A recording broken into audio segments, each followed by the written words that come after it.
It's 2 o'clock. It's the top of the hour, so I'd like to welcome everyone this afternoon. And on behalf of RNAO, this is our Nurses in the Know webinar, and today we'll be talking about the new edition Best Practice Guideline, Delirium, Dementia, and Depression in Older Adults Assessment and Care. So before we get started, I'd like to direct your attention to the chat box, and you can access it on the top right hand of your screen. So throughout the presentation, I encourage you to type your questions and comments here, and we'll address questions at the end of the webinar, and any leftover questions we can follow up in an email.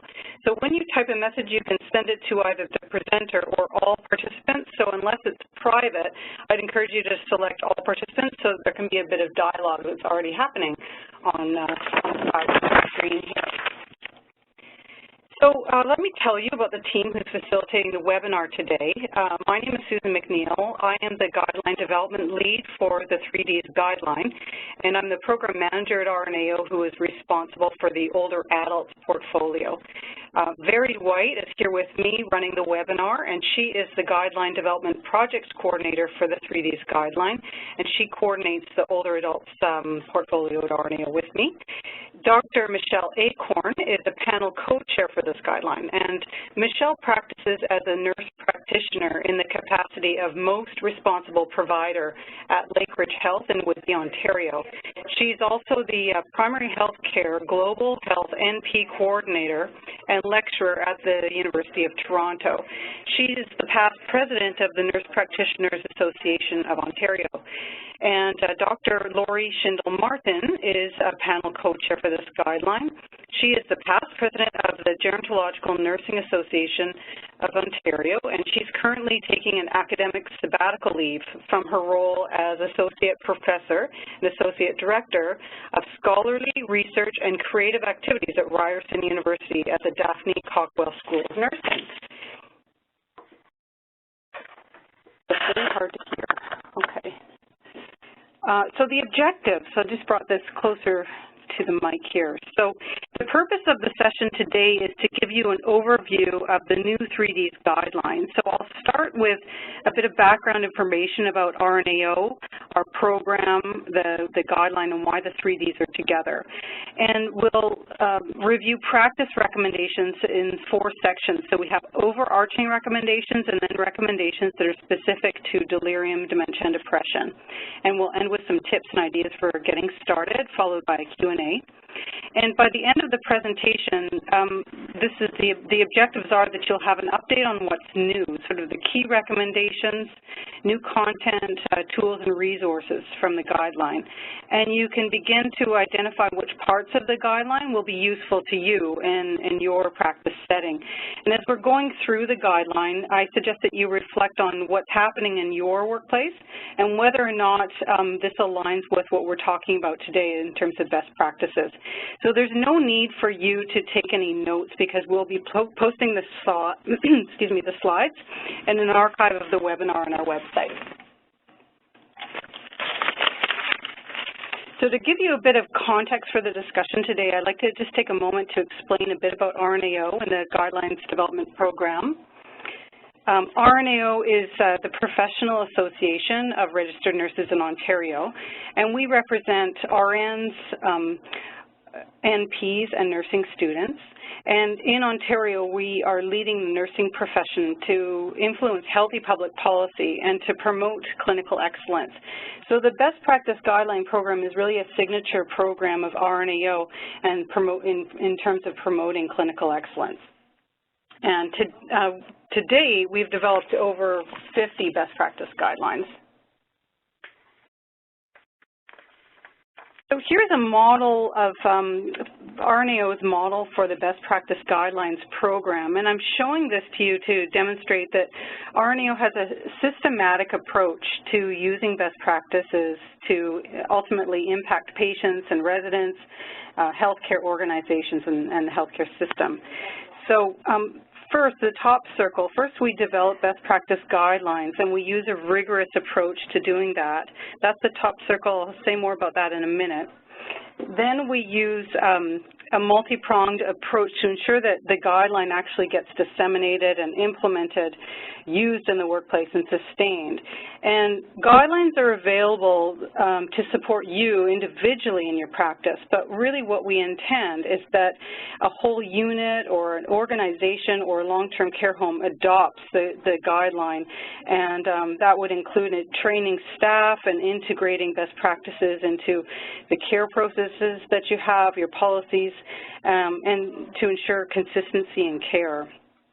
So the bottom right circle is evaluation and monitoring, and we have systems and supports in place to help organizations monitor and evaluate the effectiveness and uptake of best practices.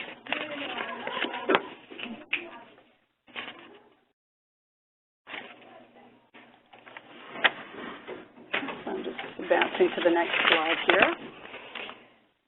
So this is, these are our 6 steps for best practice guideline development.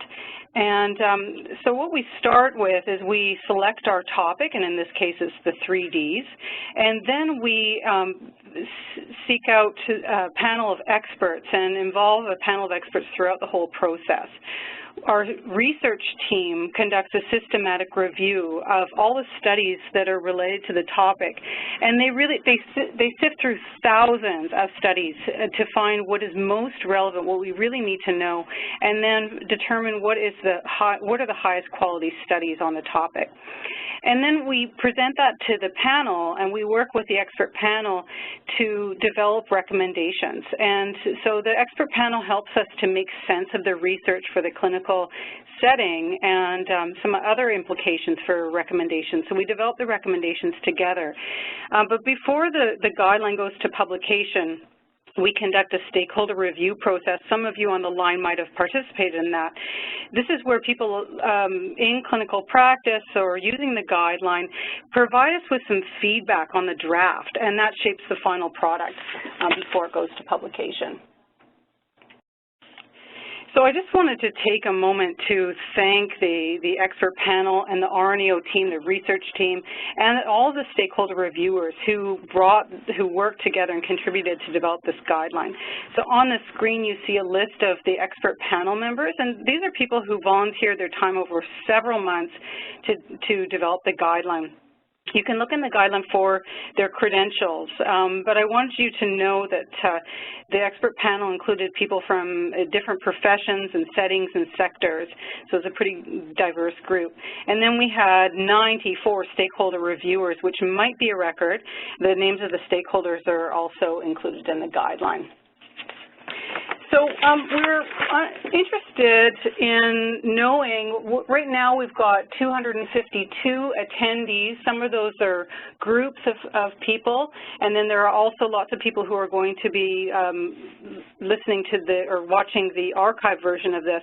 But what we wanted to know, Verity is going to load a poll in a minute, but we're curious to find out how many of you have actually used the former 3Ds guidelines. So if you don't know, RNAO, prior to this edition, RNAO had 2 separate best practice guidelines on the topic of delirium, dementia, and depression, one on screening and one on caregiving. And so over on the right side of your screen, there's a poll that's coming up, and it says, have you used RNAO's former guidelines on the topics of delirium, dementia, and depression, either or? And if you can select yes or no there, that'd be great. I'll just give you some time to do that.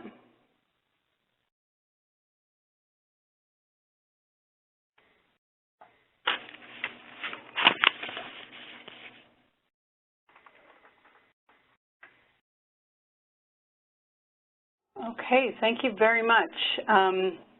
It's helpful to know what people what they've used in the past. And so for those of you who have used the previous guidelines, you're probably interested in knowing what's different about this edition compared to what you've used in the past with the screening and the caregiving guidelines. So we will be speaking to the content throughout this webinar. But I just wanted to say a few overarching things that you'll find. So recommendations in this edition, they're now more action-oriented. So they outline what actions the professional needs to take. They no longer start with nurses should, because our recommendations include other healthcare providers, since the nurses are working in collaboration to provide care. Overall, you'll find that if you compare the previous guidelines and this one, that there is a lot of consistency with content and concepts, but the way we've organized things and where they're captured are captured in different ways and in different sections. We've also created a series of flow charts for this guideline, and that will be useful to some of you. It shows how the recommendations link to one another, and the flow charts give you sort of an overall picture of the recommendations in the guideline. And as with our other clinical guidelines, this one has recommendations in 3 areas. So there are practice recommendations, and those outline what the professional needs to do, education recommendations that outline what the professional needs to know, and policy and organizational recommendations that outline what the organization needs to do to create an evidence-based culture. And just to clarify, today we're focusing on practice recommendations. So the purpose of this guideline is to support care that's effective, evidence-based, compassionate, and dignified. And the recommendations are meant to apply to foundational clinical care provided by nurses and other healthcare providers in a range of settings across the continuum of care. And if in the discussions of evidence, we provide detail whenever possible about how the recommendation applies to different settings. And I just want to clarify what content is not included or out of scope in this guideline. So the guideline does not cover delirium caused by alcohol withdrawal, delirium in the last days of life, early onset dementia, like dementia occurring in mid-age, or prevention of dementia or prevention of depression. And if you're interested in more detail on the scope or why we came to the decision to put this addition into one guideline, or why we kept the 3 topics together, you can see page 6 of the guideline. So now I'd like to pass things over to Michelle, who's going to talk about the connection between the 3 Ds. Michelle? Great, thanks Susan very much for the introduction and background. So it's important for transition and care and diversity of settings across seniors residing in their homes, retirement homes, long-term care institutions, and hospitals to live reality for seniors and healthcare providers. I practice in a nurse practitioner-led hospital on a secured unit with the majority of patients admitted into post-acute care with the diagnosis of delirium, dementia, and depression. The vulnerabilities of patients due to healthcare challenges with chronic disease and the interconnectedness for the experiencing of delirium, dementia, and depression must be assessed and monitored with vigilance from admission into the emergency room departments, upon transferring to units, and upon discharge either home or into long-term care homes. The coexistence and overlapping symptoms are seen both individually and collectively with delirium, dementia, and depression. For example, a person who has delirium may also have an underlying dementia and depression, or a person with dementia may also be depressed with an underlying delirium. Depression is a common neuropsychiatric symptom. In addition to the potential for coexistence between delirium, dementia, and depression, they share common features with overlapping symptoms, which makes it a challenge to determine the correct diagnosis. For example, due to their similarities, the following can occur. You may have hypoactive delirium that can be mistaken for depression. A hyperactive delirium may be mistaken for behavioral disturbances and dementia. Dementia can be mistaken for depression, and depression can be mistaken for dementia. Having delirium, dementia, or depression can increase a person's risk of developing one of the other conditions. They can exacerbate an existing condition or can be a consequence of one of the other conditions. For example, studies have found that people with cognitive impairment and depression have a higher risk of developing delirium. Delirium may increase a person's risk of developing or may worsen the progression of dementia. Thirdly, people with a diagnosis of dementia have a high prevalence of depressive symptoms. Those experiencing a major episode of depression in later life may increase a person's risk of dementia. And lastly, depression interacts with and may exacerbate cognitive impairment. Susan, I'm going to let you. Very much, Michelle. So we're going to move into recommendations now, and I'm going to talk about some of the overarching recommendations. So we have 6 overarching recommendations in the guideline, and these are recommendations that apply to all 3 topics. One theme that came through the literature for all 3 topics was person-centeredness, and it's really essential when you're selecting interventions or developing plans of care that these are selected according to the needs and the preferences of that person and their clinical profile. In terms of family, as you probably recognize, family involvement is essential. It's really key in terms of, history taking, supporting the assessments, care planning, and providing care. This is especially true for delirium and dementia.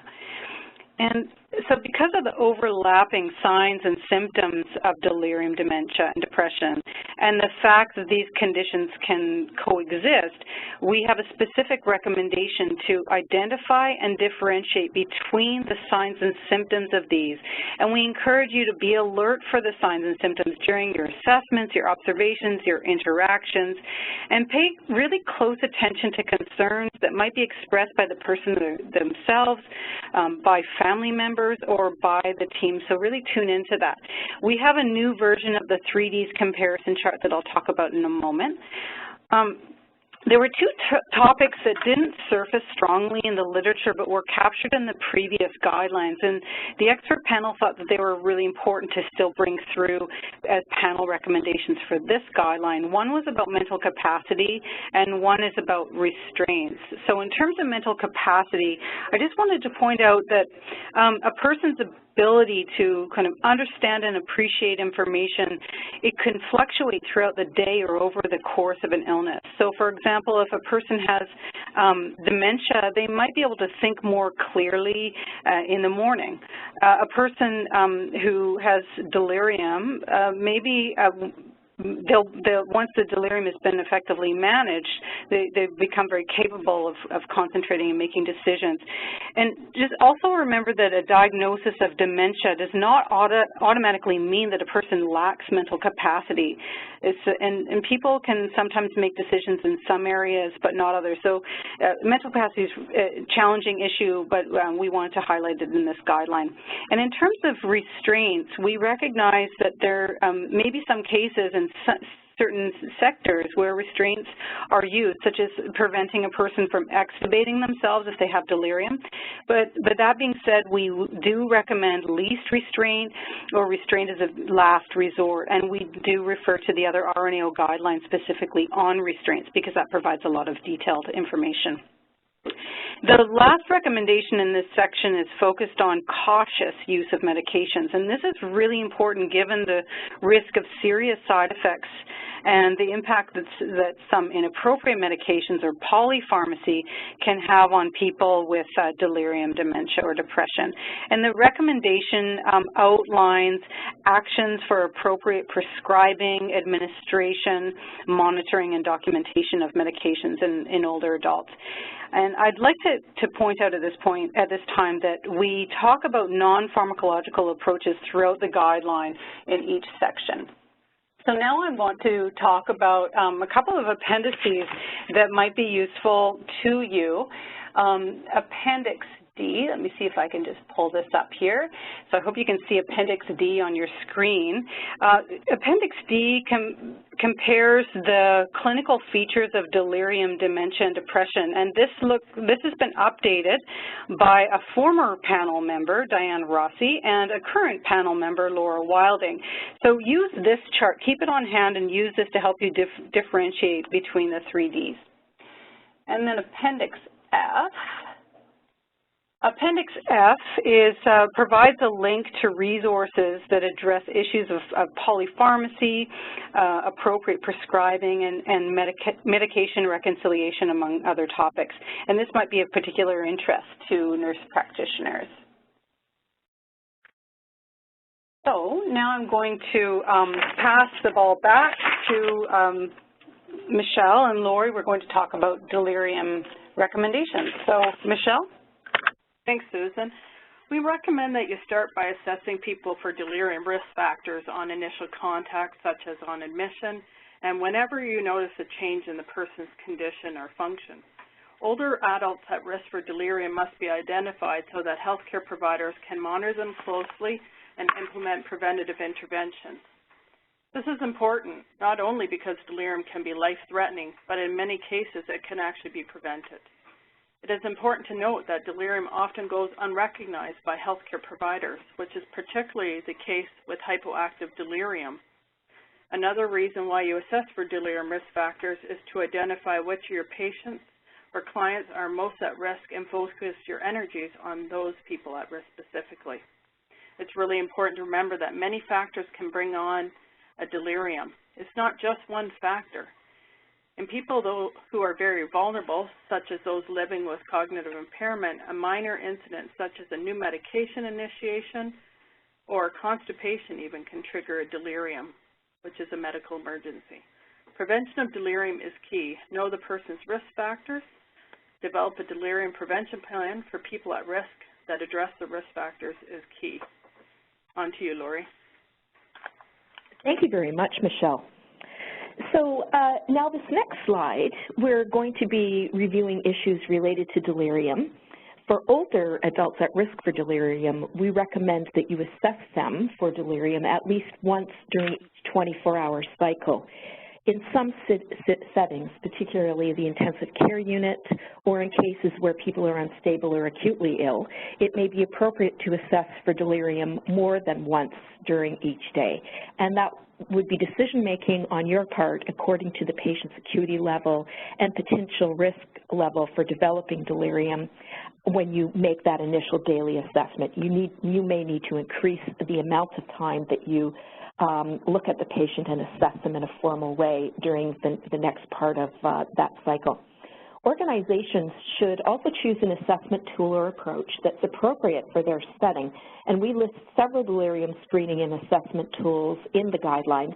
The CAM, of course, the Confusion Assessment Method Instrument, and this appears to be the most widely used tool, but other tools or approaches may be suitable, such as the Nursing Delirium Screening Scale. There are a number of them mentioned in the appendix, and we recommend that you look at these.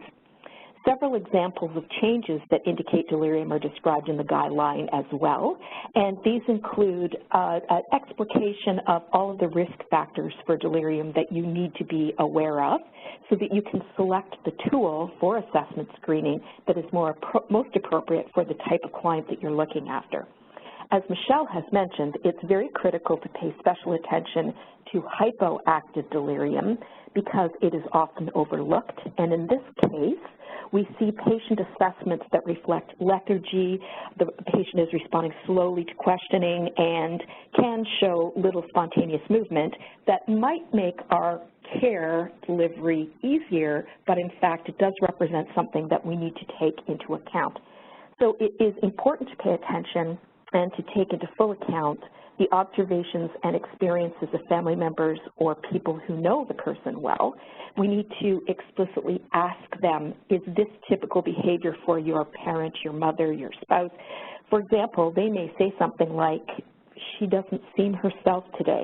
This needs to be taken seriously, and if a person is symptomatic, refer them right away for assessment and diagnosis and identify what the contributing factors might be in collaboration with the family and your clinical team members. If you know what factors are contributing to delirium, of course you can manage them better through targeted interventions that address these factors. And Michelle has mentioned some of them already, dehydration, use of medications such as benzodiazepines, social isolation and sensory deprivation, and of course ICU admission. So it is important to remember that delirium is often multi-causal, so not only do these syndromes overlap, but because they are complex, interventions are usually multi-component. You should therefore expect that more than one targeted intervention will be necessary. Effective pain management is one very important intervention, stressed in the guidelines. And remember that when delirium is a part of an acute change in condition, as Michelle has mentioned, it can represent a medical emergency so that it needs to be quickly identified and actively managed in advanced clinicians on your team, including nurse practitioners and physicians. Delirium is very stressful and disturbing. Therefore, not only do we collect data and recommend that you collect data from family members, but you will be required to apply a family-centered approach through education of those families, and this is explicated in Recommendation 4.6.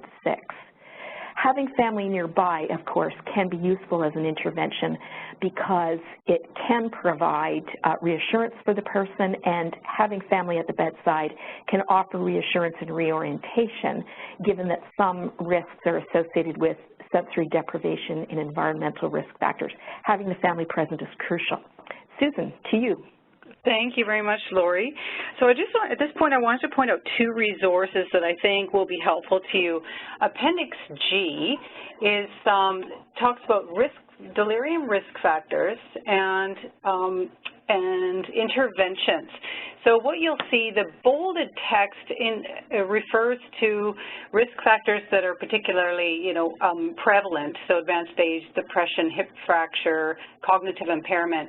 But what you'll see sort of towards the middle here, and this goes on to 2 pages, are particular interventions that you can apply to help prevent delirium according to that risk factor. So for example, someone with cognitive impairment or dementia, if you want to, some strategies to prevent delirium would be some cognitive orientation or reorientation, environmental aids like making sure that there's good, adequate lighting, that there's some signage, some cues, avoiding unnecessary room changes, and using really clear communication. So another one that I wanted to show you is Table 1, and Table 1 is in the guideline. All of these are right in the guideline, so you will be able to access these yourself. So these are changes that may indicate delirium. On the left-hand side is the change, and on the right-hand side are examples of the changes. And what you might notice here is that some of the text is in italics. So for example, here there's decreased concentration, slow responses, further down, reduced mobility, reduced movement. We have those in italics because those are signs of hypoactive delirium, which is it's really important because hypoactive delirium is often overlooked. And what you'll find, yeah, I think that's all I'll say there. Okay, so excuse me, just going back here. Now we'll talk about dementia recommendations. So I'm going to move it back, pass the ball back to you, Michelle. Thanks. I really encourage everybody to review the appendix. They're really good clinical tools to have available to refresh or revise or enhance your practice as well. You may notice that we do not recommend dementia screening tools for all older adults, as there's a lack of evidence that is sufficient to support this. However, we do know those that are high risk, such as those that have delirium and depression, for example. Instead, we recommend that you assess for possible dementia when you observe or someone else indicates that there is a change in 3 things, either cognition, behavior, specifically, or mood, and function. In the guideline, we outline different types of dementia and symptoms. For example, you can look into Alzheimer's. You may look into a vascular or mixed component, Lewy bodies, for example, as well. You're going to see common and early warning signs of cognitive challenges that caregivers and health professionals can detect. Whenever a person is suspected of dementia, a comprehensive assessment needs to be completed. Ensure you're using validated screening or assessment tools as part of this comprehensive assessment. You may wish to use the MMSE, Mini Mental Status Exam, or the MOCA, the Montreal Cognitive Evaluation, for example, or frontal battery test. There is a great reference in the appendix to all of these. A comprehensive assessment for dementia does take time. It can be complex, often involving a series of assessment and tests and various members of the health team healthcare team can actually conduct this, whether it's a nurse practitioner, it could be the nurses, it could be your occupational therapist, for example, and just ensure that you're administering them tools properly. We recommend that you explore what the person's abilities are, namely their physical, functional, and psychological status, and how these may have changed. Assess how these changes are affecting the person and their family. This can help you determine how best to support the person and family by truly knowing the patient. You'll understand if there's a change in their baseline, or family do as well, so be in tune to this. You'll see in the guideline an emphasis on pain assessment and management. This is important as well because persons living with dementia may not be able to communicate well, in words especially, because namely cognition and language may be affected. So look to the nonverbal signs or changes in behavior and function as well, because untreated pain may also trigger behaviors in persons living with dementia. In the guidelines specifically, we provide a list and description of various tools that can support these assessments. On to you, Lori. Thank you, Michelle. We spent a lot of time as a team looking at the terminology that we would use in the guideline, and we would like to acknowledge here that we understand the importance of using language such as responsivity, responsive behavior, self-protective behavior to describe the etiology, but the expert panel has chosen to use the term behavioral and psychological symptoms of dementia, BPSD, to describe the way a person with dementia experiences and expresses his or her needs and exhibits symptoms of dementia. For example, repetitive questioning reflects need for reassurance to mitigate the fear and anxiety of being in an unfamiliar environment.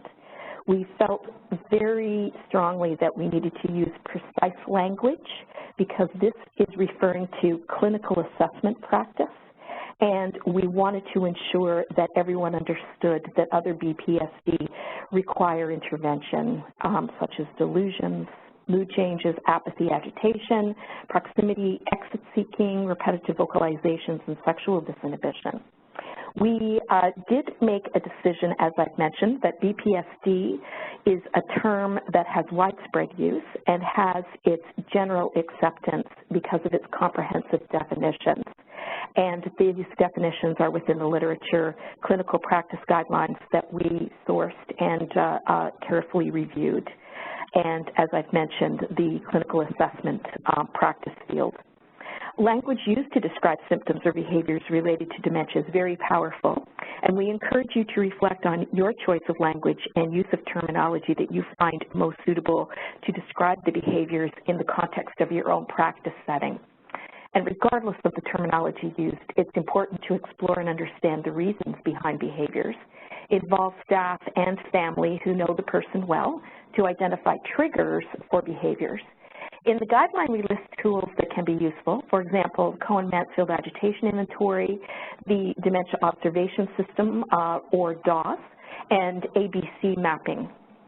Based on your knowledge of the person, meaning their particular preferences, needs, and an understanding of triggers for BPSD, we recommend that you develop an individualized plan of care that incorporates a range of non-pharmacological approaches that are suitable and relevant to the person's preferences, interests, and life story. In the guideline, we list and explain a range of approaches outlined in the literature. For example, music therapy, other sensory interventions such as hand massage, group activities such as artwork, playing games. We also list and describe several programs and resources and educational videos that are quite useful. Strong communication is a very critical key, and in the guideline, we outline communication strategies that are recommended for people with dementia. We have a strong recommendation on preserving a person's abilities, remaining strengths, and optimizing their quality of life. In other words, promoting strategies to live well with dementia.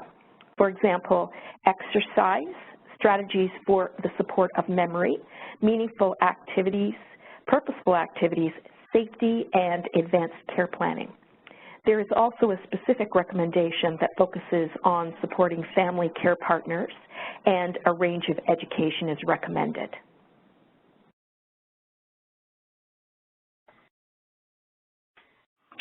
Thanks, Lori. Here are some screenshots of appendices that you might find useful in the topic of dementia, and I'll see if I can pull them up here.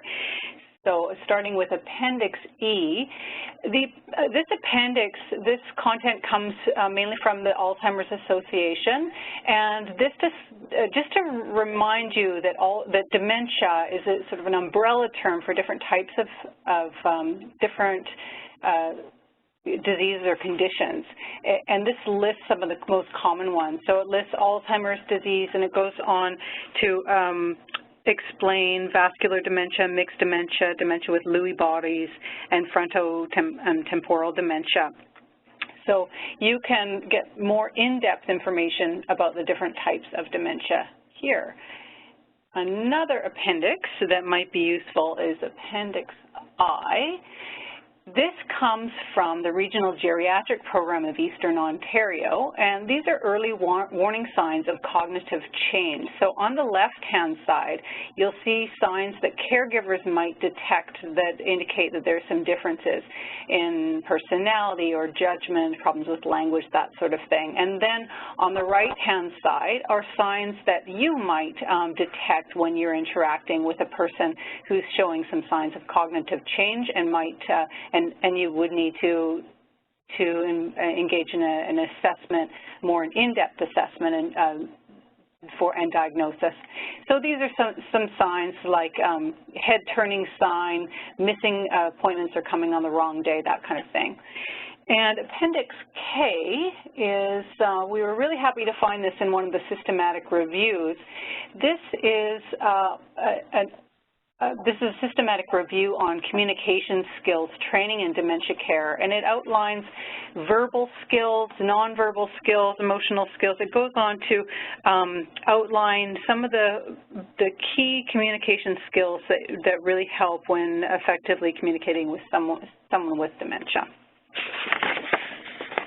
So now I'll go back to the presentation here, and we're going to go into the last stretch of information about the recommendations, and we're going to talk about the depression recommendations. So back to you, Michelle. Okay, thank you. In the guideline, you'll notice that we do not recommend universal screening every older adult for depression because evidence is not clear to support this practice. However, we want all healthcare providers to know that depression is serious and common in older adults. It is often not recognized. In many cases, it is often left untreated. We recommend that you assess for depression whenever risk factors are present or when a person has signs or symptoms of depression. So in the guideline, we outline predisposing and precipitating risk factors and signs and symptoms of depression. If you review these risk factors, you will note that it will capture many of the older patients or residents you see, and thus you'll be assessing for depression frequently. If you work in long-term care specifically, you'll see that upon admission to long-term care, it's one of the risk factors for depression, so you will need to assess for depression for newly admitted patients. We also refer to the mnemonic, or SIGI caps, to outline signs and symptoms for depression that will be displayed later. Depression often shows up differently in older adults as compared to the younger generations. Older seniors might not seem sad or state specifically that they're depressed. Instead, their depression may be expressed as feelings of guilt, difficulty concentrating, sometimes mistaken for dementia, and a lot of somatic symptoms such as aches and pains. In the guideline, we describe various screening tools and assessments that can be used for older adults, specifically the Geriatric Depression Scale. You may also use the Cornell Scale for depression in people with dementia. Which tool you use depends on your setting, and we recommend that your healthcare organization take the lead on determining which tools are appropriate for your setting and then educate staff to know how to use them so that they have competence and confidence in their practice as well. People with signs of depression need to be properly assessed and diagnosed by a trained professional. If there are indications of suicidality, thoughts, or risk, this needs urgent attention. In the guideline, we outline immediate steps to take if a person is at risk of suicide, as well as other supports for people at risk. If you're looking for detailed information on suicide as well, please refer to RNAO guidelines, assessment and care of adults at risk for suicidal ideation and behavior. This is very important because actually for seniors and senior men, it's a high risk of suicide. On to you, Lori. Thank you, Michelle. Speaking about depression and additional recommendations, as for the case of delirium and dementia, our recommendation is that you develop an individualized plan of care for people who are depressed. Interventions thus need to be selected carefully based on and tailored to match the person's clinical profile and their preferences, strengths, and life interests. Overall, it is recommended to start with the least invasive and most effective interventions. Antidepressants are an important part of treatment for older adults with severe or persistent depression. Less evidence in the case of mild depression for antidepressant use. And SSRIs are generally the antidepressant of choice. However, the efficacy of antidepressants in people with dementia is unclear. When a person with dementia is also experiencing depression, non-pharmacological approaches may be appropriate and offer many of the same interventions as you would for a person who has depression only.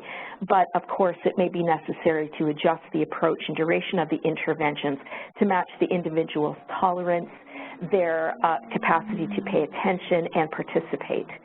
In the guideline, we provide a rather extensive list of non-pharmacological interventions and some of the key findings from the literature about each of them.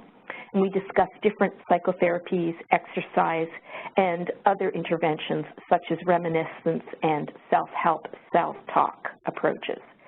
Education is an important aspect of care for people with dementia, and we recommend specific topics for education, and these are also listed in the recommendations. Lastly, monitor and document the person's depression and the effectiveness of interventions.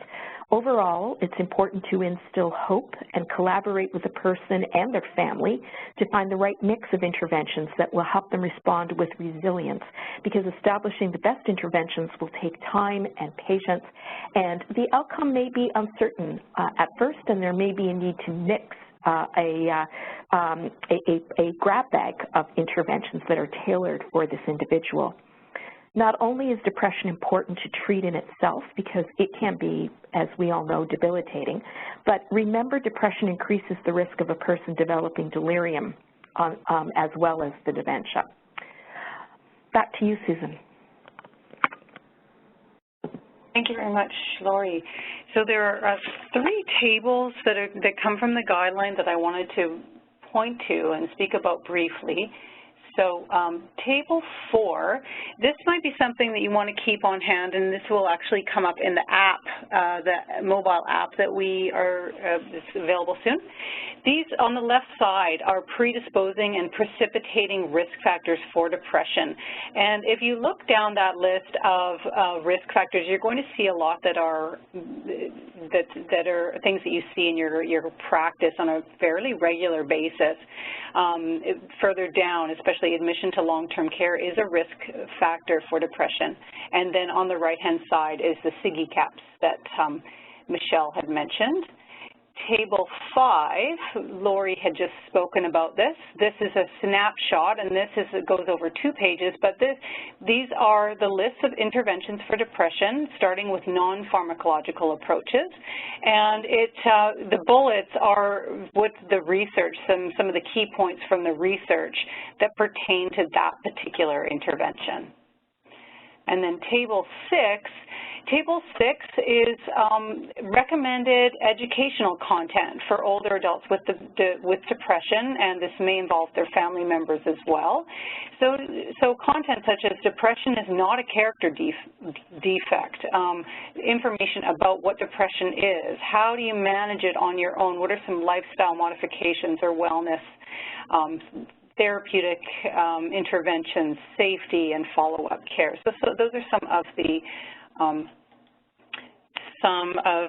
tables that we hope that you will find useful to support the implementation of the depression recommendations. So we've just finished reviewing the practice recommendations in the guideline, and we reviewed overarching recommendations that were applicable to delirium, dementia, and depression, and then specific recommendations that are for each of the conditions, as well as some of the appendices and tools that you can use. So this is a snapshot, and we refer you to the full guideline that is available for free download on our website to really dig deeper into the guideline. And but we wanted to talk a bit about what you can do next and how we can help. So let's talk a bit about implementation supports. And one of the strengths of RNAO is that we have a multi-pronged approach for supporting the implementation of guidelines. And we have a wide variety of opportunities for individuals. And we also have initiatives at the organizational level and system level. Examples, these are in the graphic on the right-hand side in the wheel there, but the BPSO, or Best Practice Spotlight Organizations, and Long-Term Care Best Practices Program are a couple of examples of broader approaches that we use to make sure that the guideline just doesn't stick, on your shelf or on your desk and be left unused.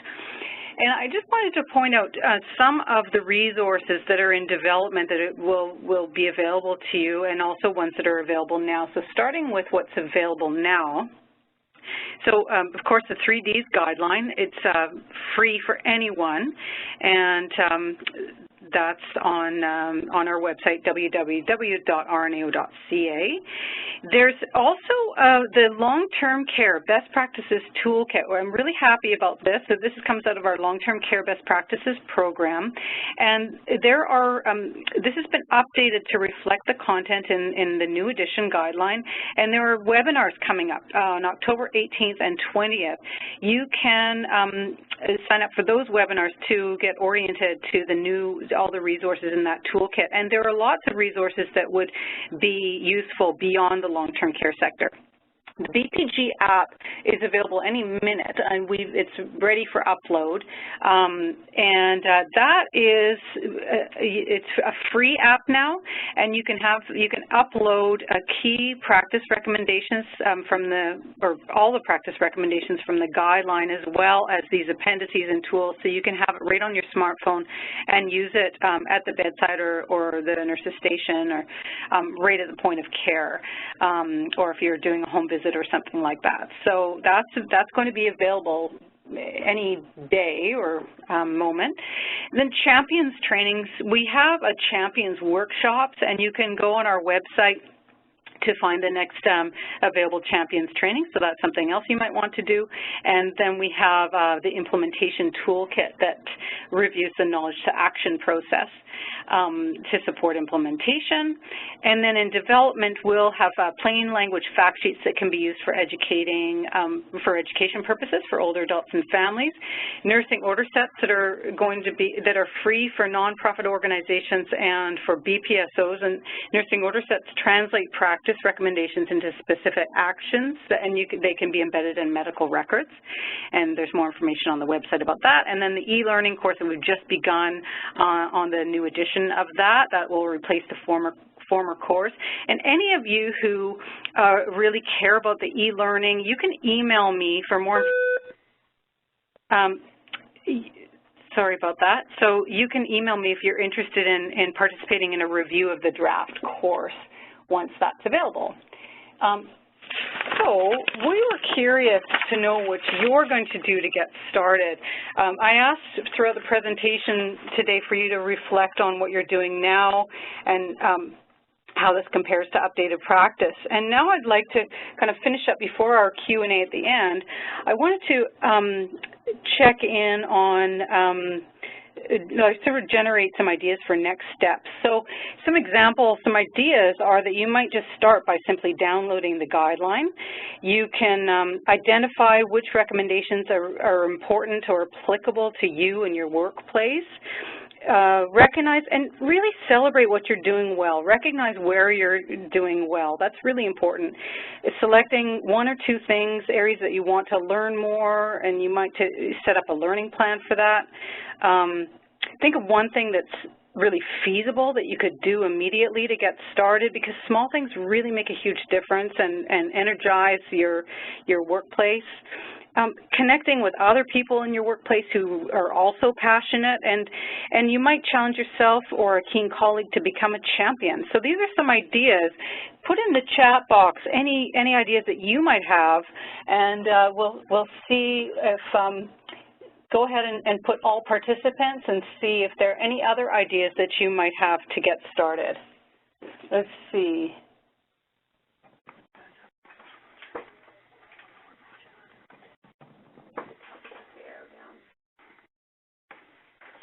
For questions and other ideas, Lori or Michelle, feel free to chime in and suggest other ideas too.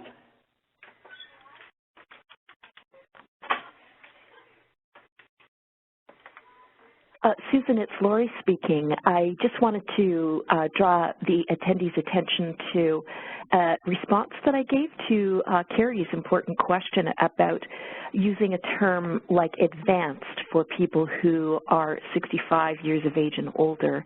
And I think that you've drawn attention to the fact that our review panel spent a lot of time talking about whether we would include in our literature review people below the age of 65, and we decided not to because those individuals are less at risk for experiencing multiple comorbidities that would put them at risk for delirium should they be admitted into an intensive care unit or an acute care hospital or a long-term care facility. So you're quite right. There are many seniors who are very robust in terms of their overall age of 65 to 70, but our concern was making sure there was a clear definition that we were looking at adults over the age of 65 for our review and thus our guidelines. And in our mind's eye, we're thinking of those adults who have those multiple comorbidities and thus more at risk. I hope that answers that very important, astute question, Carrie, that there is quite a lovely, well-living group of seniors, and I'm sure you and I both hope to be one of them. Thanks, Lori. And I just want to read a few of the ideas that people have posted in terms of how they might get started. Mentoring all students, NPs, advanced nurses, and allied health through champions or maybe one-to-one mentorship. Recreational therapists will plan to incorporate some of these recommendations in their career. That's wonderful to hear. Downloading the app. Yeah, just email me next week if there's any problem with that, but it should be working well. Yes, celebrate what we're doing well in non-pharmacological approaches and how we can support the recommendation guidelines through our interventions. Excellent. We were all trained in GPA. Yeah, the GPA approaches are really widespread in Ontario. It's Michelle, Susan. I was just saying. Sorry, I'm trying to read yours. Yeah, can you expand on that? I was just sharing here with our team. All of our staff here are trained in gentle persuasion approaches. You may be trained in Montessori, anything like that with a non-pharmacological approach when you're thinking about knowing the person wholly and understanding. For example, what the BPSD is important. We screen on admission for delirium with a CAM, as well as we're an NP-led hospital, so we're the most responsible provider caring for patients. So right at the beginning, we look up and ensure there's no delirium or reverse the delirium if possible, first looking medically to ensure all the reversibles are addressed, whether it's a infection, a metabolic disorder, even just transitioning and a change of environment. We look at all that as well. We also screen for depression. Many patients that have dementia have comorbid or concurrent depression, or even understanding the difference between true depression or apathy of dementia, just lack of interest. However, if you introduce them in our strong therapeutic activity programs here we have, at first they may say no, but when you actually introduce them, they do quite enjoy it quite well as well, and distract and divert, for example, is another thing. We do a day in a life story for patients that are transitioning, so we really get to know them and what they enjoy. Their past history really tries to gear your care planning, for example, as well, to know what their strengths and capacity still that are in place. We also actually look at diagnosing dementia, the kind of dementia it is, to understand what areas are affected by function the most, whether, in case it's language or other behaviors that may show some disinhibition with frontal dementia, for example, and we stage it accordingly to help education and also geared to their abilities and help support the family in understanding the progression. Great, thank you, Michelle. And certainly a lot of what you said is supportive of the person-centered approach. A couple of other things that people have said is someone is implementing the BPG in the clinical learning plan, and that's great. And then someone else was suggested to check the policy binder at the workplace to see whether policies align with the guideline or not. Another one, investigate how we can incorporate the BPGs in our electric patient record to prompt attention to the 3D. So that's what the nursing order sets will be useful for, and if you're a BPSO or a nonprofit, you can access those for free. Those are in progress. They're not available yet, but they will be. And Erin says, due to the nature of our work in recreational therapy, we often develop close relationships with our clients and patients, so we often have valuable information to pass on to practitioners involved in completing diagnostic assessments. And that is, thank you for bringing that up, Erin, because and you'll see that throughout the guideline is the importance of collaboration. People who know the person well will notice those subtle changes or have some suggestions for which interventions might be most appropriate. So really, please engage the team. And the BPG app, there's a question, is the BPG app free for all or RNAO members? I think it's free for anyone, and people are saying that they're able to download the app, so that's great. It's just that the new edition guideline, I think that's not quite up yet, but that will be up any moment. Leah says we've adopted the CAM tool on all new admission over the age of 65. And I currently work on an orthopedic unit and unfortunately experience a lot of patients with dementia and delirium. We also have a gerontologist that works very closely with our team. I'm excited to pass on the new guideline and recommendations.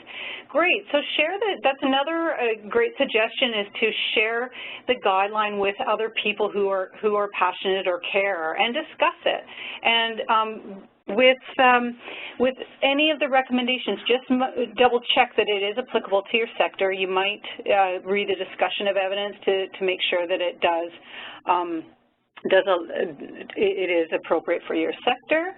And I think those were the main questions that I've seen. So I just want to find, we've got 3 minutes left, and I don't know if there are any, actually there was one outstanding question that we hadn't addressed yet. If there's something I've missed, I can follow up. So for those of you, there were a couple of people who had some issues with sound, and I apologize for that. We will post the archive of this on the webinar.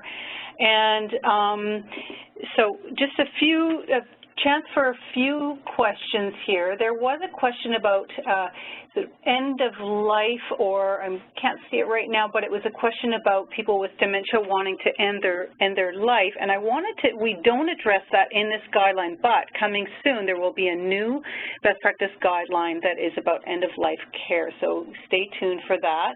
A question about wondering if you're using the new terminology from the DSM-5, and we do mention that in the guideline, but we didn't particularly, we didn't have permission to use the DSM-5 with this version. So there's a discussion and reference to it, but we don't include the DSM-5 in the guideline. So that's Verity's pointing to another question. Is there evidence that, I think the question is there evidence that agitative depression might be a key cause? Now, this is something, Lori or Michelle, you might be able to help with. Agitative depression might be a key cause for responsive behaviors, and we miss treating it. I think that's probably true. There wasn't evidence that I came across that specifically said that, but maybe Lori or Michelle, you could help to answer that?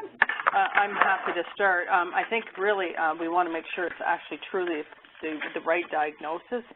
With a new agitation and depression, the reality is I think they probably have a delirium. It could be a hyperactive delirium at the same time. You may want to also consider if they have the diagnosis of dementia, which it sounds like in this case they would be.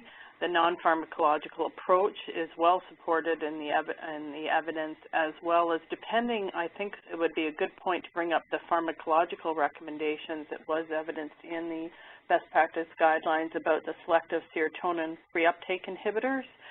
Sometimes too, depending on the selection and the neurochemicals that you're selecting, that also you may want to adjust for that. But I would say if it's a new agitation, rule out delirium. Do a full medical workup, make sure that you're addressing all the non-pharmacological considerations, and consider adjusting pharmacologically and monitoring closely, doing some type of behavioral tools and figuring out what the triggers are, and using a pieces approach would be my suggestion. Lori? Actually, I think we'll need to follow up with any additional questions by email, by follow-up email, because it's 3 o'clock right now. So I'm going to just finish off the webinar by thanking you all very much for joining us today and showing interest in this topic and the guideline. We hope that you'll really use the guideline, you'll find it helpful, and that you to kind of strengthen your assessment and care of people with the 3 Ds. So if you have follow-up questions, you can email me. My email's right there on the slide.